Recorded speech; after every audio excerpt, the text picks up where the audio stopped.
आप सभी को राम राम मेरी। आप सब कैसे हैं? आशा करती हूँ आप बहुत अच्छे होंगे।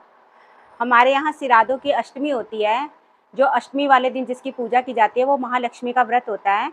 कई लोग तो इसको व्रत को रखते हैं और कई लोग ऐसे करते हैं कि सिराद वाले दिन, अष्टमी वाले दिन ही सुबह सूत्रों को हाथों में बांध लेते हैं और शाम को पूजा और कहानी सुनाते हैं हमारे में, वो सुनकर अपने इस व्रत का नियम करते हैं। और उसके लिए हमारे में एक घोड़ा बनाया जाता है। उस घोड़े को मैं आज आपके साथ शेयर कर रही हूँ कैसे कैसे बनाते हैं। वो मेरी मम्मी बनाते थे, आज मैं पहली बार बनाने जा रही हूँ। तो आप देखिए, चलिए बनाइए मेरे साथ।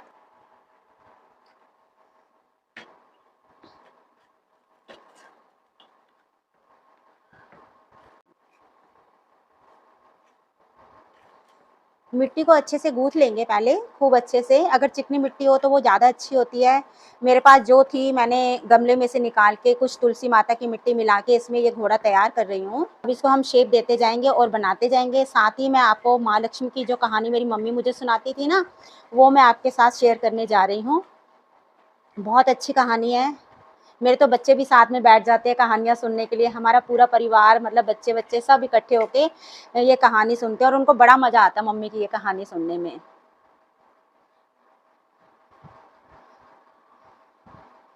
एक राजा होता है, बहुत बड़ा राज्य होता है उसका, और उसकी दो रानियाँ होती है। एक छोटी रानी होती है, एक बड़ी रानी होती है। बड़ी रानी होती है वो भी अच्छी होती है और छोटी रानी भी, उनमें आपस में बहुत प्यार होता है। पर होता क्या है कि जब सूत्रे आते हैं, अष्टमी के सूत्रे आते हैं, जो मतलब सिरादों के, मेरे कहने का मतलब, उन सिरादों की अष्टमी को उनके घर में एक पंटानी आती है और वो उनको सूत्रे दे के जाती है। हमारे पंडितों में ऐसा ही होता है, जब भी पंटानी से ही हमें सूत्रे मिलते हैं। लेकिन आजकल ये चीज़ें नहीं रही, लोग घर पे बनाते हैं, वो भी मैं आपको बनाना सिखाऊंगी। तो वो जब सूत्रे देने आती है पंटानी, तो बड़ी रानी जो है उन सूत्रों को हाथ में लेके माथे से लगा के चूम के रख देती है कि अब अष्टमी वाले दिन हम इनके सूत्रों की पूजा करेंगे, और छोटी रानी को भी बता देती है। तो जब अष्टमी का दिन आता है, दोनों पूजा करने लगते हैं। तो छोटी रानी जो होती है वो कहती है, मेरे हाथ में तो जेवर हैं सारे, सोने हीरे जवाहरातों से भरे हुए हैं, तो मैं इन सूत्रों को बांध के क्या करूँगी।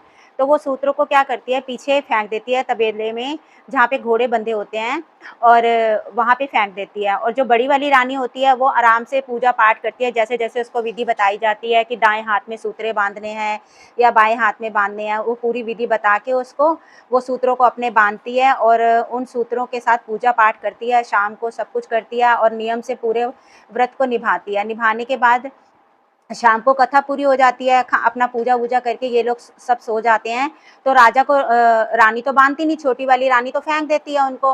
तो जब राजा रात को सोता है तो उसको एक सपना आता है। सपने में उसको माता रानी बोलती है कि छोटी वाली रानी है ना, उसने तो सूत्रों को बांधे नहीं, वो तेरा राज्य साम्राज्य सब नष्ट कर देगी, तो उसको तू घर से निकाल दे।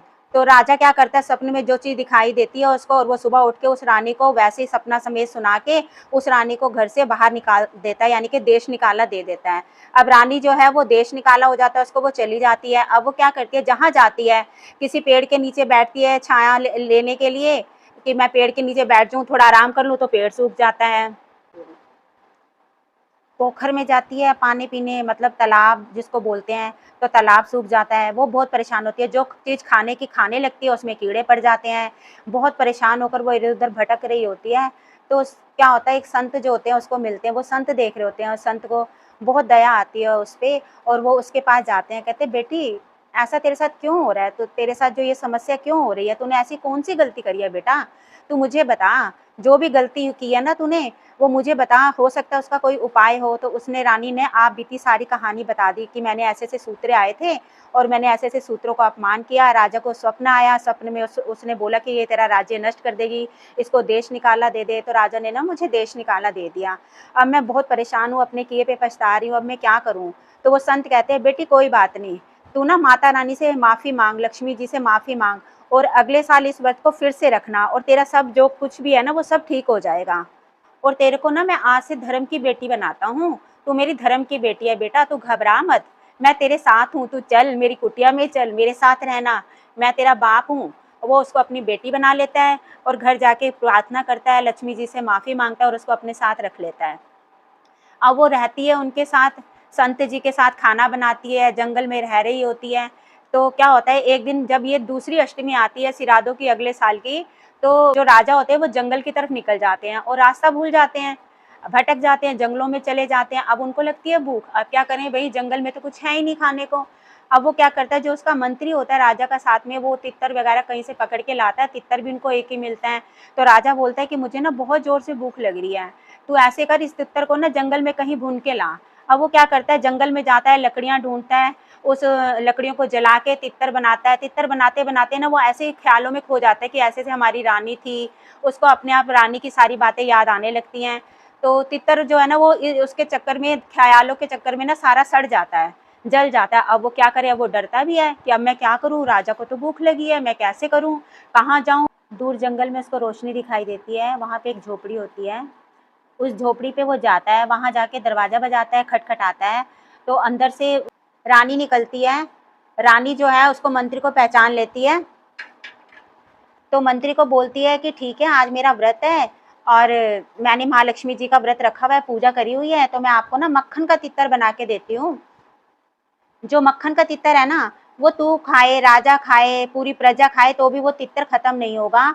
वो मक्खन का तितर सबको बांट के खा सकते हो, ऐसा तितर होगा, क्योंकि वो उसमें महालक्ष्मी का जो है ना प्रसाद का असर है। तो वो कहता है ठीक है, वो फटाफट से तितर बनाती है मक्खन का और उसको बना के दे देती है। मंत्री जाता है राजा के पास, राजा को सारी कहानी बताता है कि ऐसे ऐसे जो वो तितर था ना, वो मेरे से जल गया था, तो मैं दूर जंगल में गया, वहां पे जंगल में ना मुझे एक औरत मिली, उन्होंने मेरे को ये माखन का तितर बना के दिया, आप ये खाइए, आपका ना इससे पेट भर जाएगा। वो कहता है ठीक है। अब जैसे ही राजा वो तितर को खाने लगता है, मक्खन वाले तितर को, तो उसको एकदम रानी की याद आ जाती है। वो कहता है ये मक्खन तो मेरी छोटी रानी बनाती थी, ये तो उसके हाथ का तितर है बना हुआ। अब वो मंत्री से पूछता है तू कहाँ गया था, चल मुझे वहां लेके चल फटाफट से। अब मंत्री उसको फटाफट वहां लेके जाता है, वहां जाता है तो देखता है ये तो छोटी रानी है। राजा पहचान लेता है, राजा कहता है रानी अब तो अपने राज्य में चल, राजपाट संभाल, अपना राज्य में चलते हैं हम, और पिछली सारी बातों को तो भूल जा। रानी कहती है ठीक है, मैं तो जो धर्म के पिता मैंने बना रखे हैं उनसे इजाजत लेकर तभी जाऊंगी। रानी जब है उससे, संत से, जो धर्म के पिता होते हैं उनसे बात करती है, पूरी कहानी बताती है। तो संत जी बोलते हैं कि ठीक है बेटा, तुम सुबह चले जाना और जब जाओगे तो मुझसे विदाई लेके जाना। रानी कहती है ठीक है। सुबह जब विदाई का टाइम आता है तो वो जाती है अपनी धर्म पिता के पास। अब पिता सोचते हैं कि कहीं ये दुख में तो मेरे साथ थी, अब ये मुझे भूल तो नहीं जाएगी, वहाँ का सुख देख के, वहाँ का साम्राज्य, वहाँ का राज्य सब देखकर मुझे भूल तो नहीं जाएगी। तो इसकी परीक्षा लेने के लिए ना मैं एक काम करता हूँ। वो क्या करता है, उसकी परीक्षा के लिए एक लोटे में दही दे देता है और उसमें दही डाल के देता है और ढक देता है एक कपड़े से। कहता है बेटी जब तू जाएगी ना तो ये दही का लोटा अपने साथ ले जाना, और जब अगर तेरे को लगे इसमें से दही बाहर गिर रही है, छलक रही है, तो वो तो कुदरती छलकेगी, लेकिन वो उसकी परीक्षा लेना चाहते थे, इसलिए उन्होंने बोला कि जब बेटी ये दही छलके इसमें से बाहर आए तो तू सोचना तेरा पिता जो है ना वो किसी परेशानी में है और तू मेरे पास आ जाना, तू चाहे कहीं भी हो। कहती है ठीक है। अब वो वहां से पिता से विदाई लेकर चलते हैं तो रास्ते में वो जो दही है वो तो छलकेगी ही छलकेगी, दही छलकती है और बाहर गिर जाती है। तो रानी कहती है राजा को कि मेरे पिताजी को कोई परेशानी है, आप तो मुझे लेके चलो, चाहे कुछ भी हो जाए, मुझे पिताजी के पास जाना है। राजा बोलता है कि नहीं ऐसी कोई बात नहीं है। कह रही नहीं नहीं, मैं उनकी धर्म की पुत्री हूँ और वो मेरे धर्म के पिता हैं, तो उन्होंने मेरा बहुत साथ दिया सुख दुख में, तो मैं उनके पास जरूर जाऊंगी। तो वो वापस जाते हैं तो वहाँ पिता देखते हैं, पिता देख के बहुत खुश होते हैं। कहते हैं बेटी सच में तूने तो धर्म वाली पुत्री का सारा काम मेरा कर दिया और अब मुझे तो तेरे ऊपर पूरा विश्वास है, जा तू अपने राज्य में जा और ऐश कर, सुख संपत्ति धन सब पा, तू सुखी सुखी अपने घर जाओ। अब राजा रानी अपने घर आ जाते हैं और सुखी सुखी अपना जीवन व्यतीत करते हैं, अपने राज्य को संभालते हैं, सारी खुशियां बटोरते हैं। माता रानी उन पे मेहर करती है, हे महालक्ष्मी माता जैसे तूने उन पर मेहर करी है वैसे ही हमारे ऊपर मेहर करना। और इस कहानी में जो है ना सूत्रे जो बनते हैं उसमें हमारी एक लाइन होती है जिसको बोलते हैं 16 तंदे 16 गट्ठे 16 देव राधि पर जाई, जैसे माता रानी तूने उनकी निभाई ऐसे ही हमारी निभाना, जय लक्ष्मी माता तेरी सदा ही जय। हे माता रानी हमारी भूल चूकों को क्षमा करना और हमारी इस पूजा को और इस कथा को स्वीकार करना, सुनने वाले सब प्यार से सुनना और मेरी जो भी भूल चूक हुई हो उसे क्षमा करना। अब आपको मैं सूत्रे बनाना सिखाती हूँ जिसके दो तरीके हैं और सबसे इजी वाला वे जो है मैं आपको बताऊंगी। अब मैं हाथ धो के आती हूँ फिर सच्चे सूत्रे मैं आपके सामने बनाती हूँ। इस तरह का कलावा होता है, कच्चे सूत बोलते हैं इसको। ये हर जगह पूजा वाली दुकान से मिल जाता है, आजकल सब जगह अवेलेबल है। इसको लेने में कोई दिक्कत नहीं होगी, बस ऐसे वाली आप कलावे ले आना 1-2 और उसी से सूत्रे बन जाते हैं। इस तरह से इसके तंदे गिनते हैं, हमारे में होता है 16 तंदे, 16 गट्ठे, 16 देवरांती परजाई। तो अब इसमें जो ये तंदे हैं ना, ये आपको मैं दिखाती हूँ। 1, 2, 3, 4, 5 तंदे हैं इसमें। तो अब इसको हम पूरा इस तरह से हाथ से, एक हाथ से ऐसे पकड़ के और यहाँ तक ले आएंगे।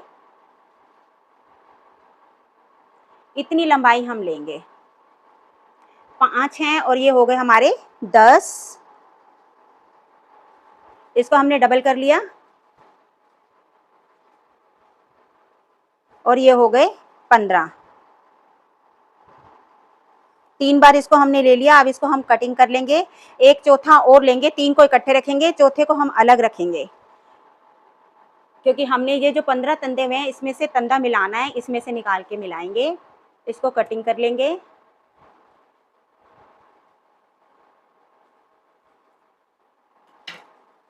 और ये जो है एक हम अलग से रख लेंगे।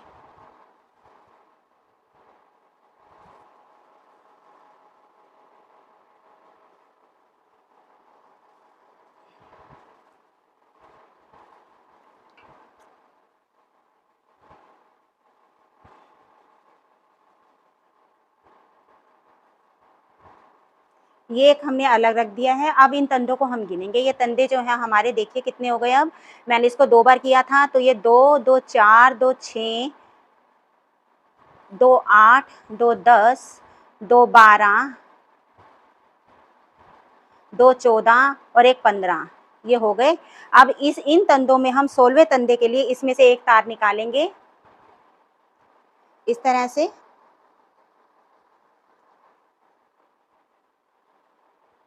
और इस तार को हम इसमें मिला देंगे। ये अब हमारे पूरे 16 तंदे हो गए। अब इसमें हम क्या करेंगे, यहाँ पे एक गांठ लगाएंगे शुरू में। ये एक गांठ लग गई हमारी। ऐसे ही हम थोड़ी थोड़ी दूरी पे गांठ लगाते जाएंगे। ये हो गई एक गांठ, ये हो गई दूसरी गांठ, ये हो गई तीसरी, ये हो गई चौथी गांठ। इस तरह से हम एक एक करके 16 गांठें लगा लेंगे और इस मोली को तैयार कर लेंगे। मैंने ये 16 गांठें लगा ली हैं इसके ऊपर। इस तरह से मैंने ये सारे धागे तैयार कर लिए हैं 16-16 गांठें लगा के। अब होता क्या है कि ये जो गांठें और ये तंदे धागे बनाते हैं ना हम, तो फैमिली में जितने मेंबर होते हैं उतनी ही बनती हैं, लेकिन वो डबल बनती है, यानी कि एक मेंबर के 2 बनती हैं। ये जोड़े में डाली जाती हैं और उल्टे हाथ में बांधी जाती हैं। माता रानी का नाम लेके इसको उल्टे हाथ में, अगर मतलब घर में हम 4 मेंबर हैं तो 4 के हिसाब से मैं 8 बना रही हूँ। और एक इसमें वादे का होता है जो कि बढ़ा के बनाया जाता है, तो एक और एक्स्ट्रा, परिवार के जितने भी मेंबर हैं उससे एक एक्स्ट्रा बना के फिर इन सूत्रों को इस हाथ में बांधो। और लक्ष्मी जी की शाम को पूजा वगैरह करके तब ये सूत्रे उतारे जाते हैं। और हमारे में क्या होता है कि जो हमारी राखी के धागे होते हैं, जैसे ये मैंने पहन रखा है, हम सभी घर के जितने भी छोटे बड़े बच्चे जो भी हैं, सब इन धागों को भी इन सूत्रों के साथ उतारते हैं और माता लक्ष्मी से उनका शुक्रिया करते हैं। उनको बोलते हैं कि हमारे घर परिवार पर अपना आशीर्वाद हमेशा बनाए रखें और हमसे जो भी भूल चूक हो उसे क्षमा करें। मैं आशा करती हूँ आपको मेरी ये कहानी बहुत पसंद आई होगी। कृपया अगर आपको मेरी कहानी पसंद आए और मैंने जो भी बातें आपके साथ शेयर करी आपको कहीं भी ज़रा सी भी अच्छी लगे, तो आप प्लीज़ मेरे को लाइक ज़रूर करना, सब्सक्राइब करना, कमेंट करना please. Thank you so much.